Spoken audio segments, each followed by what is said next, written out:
In 2013, a very disturbing video of a surveillance camera from an elevator went around the world. This video attracted so much attention that it was viewed millions of times internationally in the media and social media channels. It showed Elisa Lam behaving in a very strange way, which has not yet been clarified. It all happened in a hotel that has been a refuge for several serial killers and is also known for strange things. But all the details can be found later in the video. Before we begin, please do hit the subscribe button and the bell to get notified for more videos like this. Thank you. On February 1, 2013, the parents of Elisa Lam called the Los Angeles Police Department and reported their daughter missing, a call no one prays to ever have to make. The call and the events that ensued attracted a lot of attention around the world, which is what we are dealing with in today's short documentary. Elisa Lam, a 22-year-old woman and daughter of immigrants from Hong Kong who now lived in Canada, and she was a student at the University of British Columbia. She was a normal average girl who stayed out of trouble. Her parents loved and appreciated her, and to some people she was nice and friendly. It all started with her trip to California, Lam traveling alone on Amtrak and intercity buses. In the places she passed, it was her own personal vacation full of fun. She visited the San Diego Zoo and posted the photos she took there on social media for her family and friends. She arrived in Los Angeles on January 26 and checked into the Cecil Hotel near the infamous Skid Row downtown after 2 days. Elisa was initially assigned a shared room on the hotel's 5th floor. However, her roommates complained about what the hotel's lawyer would later describe as certain odd behavior, and Lam was moved to a room of her own after 2 days. Lam's room, 506, was a bunk room for women with a shared toilet and shower in the hall.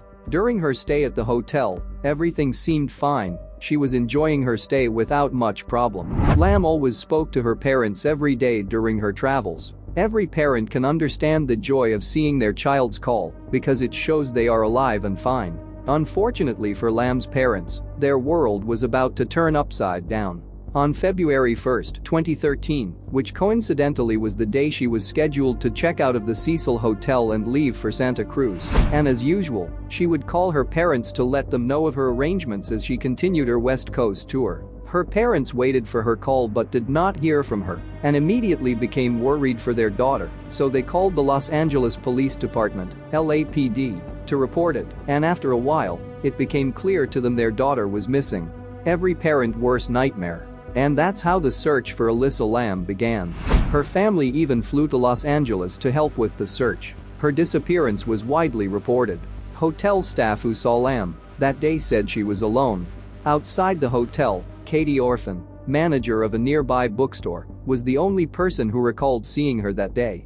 She was outgoing, very lively, very friendly while getting gifts to take home to her family, Orphan told CNN. She was talking about what book she was getting and whether or not what she was getting would be too heavy for her to carry around as she traveled, Katie's added. Police searched the hotel to the extent that they legally could. They searched Lam's room and had dogs go through the building, including the rooftop, but the dogs were unsuccessful in detecting her scent. On February 6, a week after Lam had last been seen, the LAPD decided more help was needed.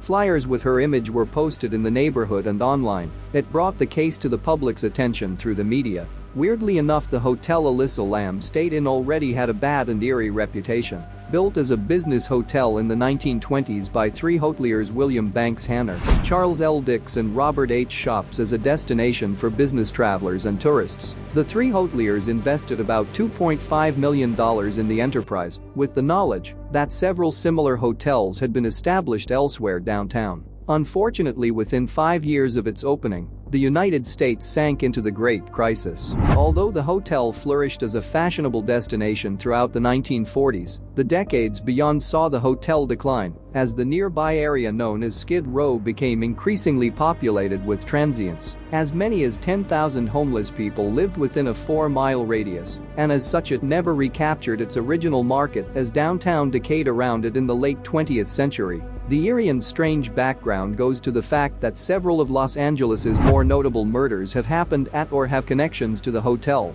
In 1964, Goldie Osgood, the Pigeon Lady of Pershing Square, was raped and murdered in her room at the Cecil, a crime which, by the way, has never been solved. Serial killers Jack Unterweger and Richard Ramirez both resided at the Cecil while active.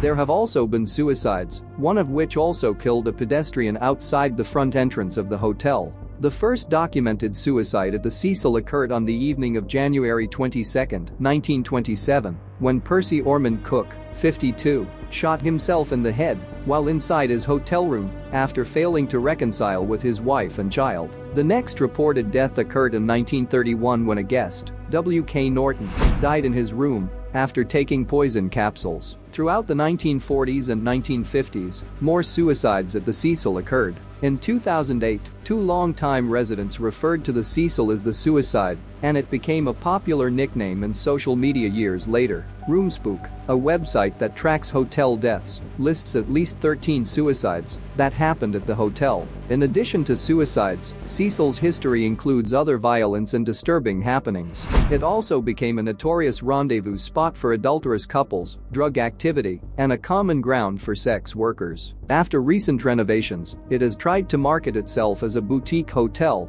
but the reputation lingers. It was the renovation aspect of the Cecil Hotel as Stay on Main, a tourist spot that captured Lamb's attention, even though she was passing through since her main destination was California. I have arrived in Lowland. There is a monstrosity of a building next to the place I'm staying, reads a January 29, 2013 Tumblr entry from the account Nouvelle Nouveau attributed to Lamb. On February 15, after another week with no sign of Lamb, the LAPD released a video of the last known sighting of her taken in one of Cecil's elevators by a video surveillance camera on February 1. In approximately 2.5 minutes of footage, Elisa Lam was seen acting bizarrely in a video of the elevator.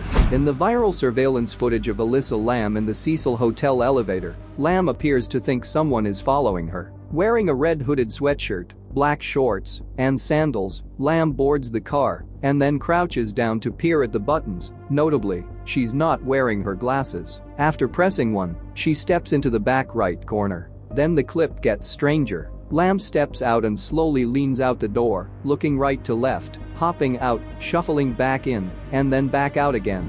Entering the elevator again after about a minute and a half, Lam then presses a bunch of buttons. The doors don't close. At around the 2-minute mark is the eeriest part. Lam steps outside the elevator again and moves her arms and hands in a manner that looks almost like she's pretending to conduct music or pawing at the air. It looks like she is talking to someone, but no one is visible in frame. Then she shuffles out of frame completely into the hallway. The video drew worldwide interest in the case due to Lamb's strange behavior and has been extensively analyzed and discussed. It was reposted widely, including on the Chinese video sharing site Youku, where it got 3 million views and 40,000 comments in its first 10 days. Many of the commentators found it unsettling to watch. Several theories evolved to explain her actions. One was that Lam was trying to get the elevator car to move in order to escape from someone who was pursuing her. Others suggested that she might be under the influence of ecstasy or some other party drug. Other viewers argued that the video had been tampered with before being made public. Besides the obscuring of the timestamp, they claimed, parts had been slowed down and nearly a minute of footage had been removed. This could have been done to protect the identity of someone who otherwise would be in the video, either related or not to the disappearance. All forms of speculations were everywhere, but no concrete proof of what happened was present. Meanwhile, guests at the hotel began complaining about low water pressure. Some later claimed their water was colored black and had an unusual taste. On the morning of February 19, Santiago Lopez, the hotel maintenance worker, when checking to see what the problem was, found Lamb's body in one of 4 1,000-gallon, 3,785 liters tanks located on the roof, providing water to guests' rooms, a kitchen, and a coffee shop. Through the open hatch, he saw Lam lying face up in the water. She was dead. The tank was drained and cut open since its maintenance hatch was too small to accommodate the equipment needed to remove Lamb's body. Lamb's body was moderately decomposed and bloated. It was mostly greenish, with some marbling evident on the abdomen and skin separation evident. There was no evidence of physical trauma, sexual assault, or suicide. Toxicology tests showed traces consistent with prescription medication found among her belongings, plus non-prescription drugs such as Sinutab and ibuprofen. A very small quantity of alcohol, about 0.02%, was present, but no other recreational drugs. So what exactly happened? Who could have wanted to hurt Elisa Lam? How did she get into the tank? Multiple questions coming from every angle. But before we questioned anyone as a suspect, there is something most people didn't know at the time of the case. Lam had been diagnosed with bipolar disorder and depression. She had been prescribed 4 medications, Wellbutrin, Lamictal, Seroquel, and Effexor, to treat her disorders. According to her family, who supposedly kept her history of mental illness a secret, Lam had no history of suicidal ideations or attempts, although one report claimed she had previously gone missing for a brief period. In mid-2010, Lam began a blog named Ether Fields on Blogspot. Over the next 2 years, she posted pictures of models in fashionable clothing and accounts of her life, particularly her struggle with mental illness. In a January 2012 blog post, Lam lamented that a relapse at the start of the current school term had forced her to drop several classes, leaving her feeling so utterly directionless and lost. She titled her post, "You're always haunted by the idea you're wasting your life," after a quotation from novelist Chuck Palahniuk. She used that quote as an epigraph for her blog. Lam worried that her transcript would look suspicious with so many withdrawals and that it would result in her being unable to continue her studies and attend graduate school. A little over 2 years after Lam had started blogging, she announced she would be abandoning her blog for another she had started on Tumblr, Nouvelle Nouveau. Its content mostly consisted of fashion photos, quotes, and a few posts in Lam's own words. The same Palahniuk quotation was used as an epigraph. On February 21, the Los Angeles coroner's office issued a finding of accidental drowning, with bipolar disorder as a significant factor. The full coroner's report, released in June, stated that Lam's body had been found naked, clothing similar to what she was wearing in the elevator video was floating in the water, coated with a sand-like particulate. Her watch and room key were also found with her. Investigators and experts have, however, noted that the concentration of her prescription drugs in her system indicated that she was under-medicating or had stopped taking her medications recently. The investigation had determined how Lam died, but did not initially offer an explanation as to how she got into the tank in the first place. Doors and stairs that access the hotel's roof are locked, with only staff having the passcodes and keys, and any attempt to force them would supposedly have triggered an alarm. The hotel's fire escape could have allowed her to bypass those security measures. Her scent trail was lost near a window that connected to it. A video posted to the internet by a Chinese user after Lam's death showed that the hotel's roof was easily accessible via the fire escape and that 2 of the lids of the water tanks were open. Apart from the question of how she got on the roof, others asked if she could have gotten into the tank by herself. All 4 tanks were 4 by 8 foot cylinders propped up on concrete blocks. There was no fixed access to them, and hotel workers had to use a ladder to look at the water. They were protected by heavy lids that would be difficult to replace from within. The hotel employee who found the body said that the lid was open at the time, removing the issue of how she could have closed the lid from inside. Police dogs that searched through the hotel for Lam, even on the roof, shortly after her disappearance was noted that they did not find any trace of her. Theories arose pertaining to the elevator video. Some argued that she was attempting to hide from a pursuer, perhaps someone ultimately responsible for her death, while some believed that she was under the influence of illicit drugs were not dissuaded by their absence from the toxicology screen, suggesting that they might have broken down during the period of time her body decomposed in the tank, or that she might have taken rare cocktails of such drugs that the normal screen would not detect. The very low level of her prescription drugs in her system and the amount of pills left in her prescription bottle suggested she was under-medicating or had recently stopped taking her medication for bipolar disorder, which might have led to a psychotic episode. It took the Los Angeles County Coroner's Office 4 months, after repeated delays, to release the autopsy report, which reported no evidence of physical trauma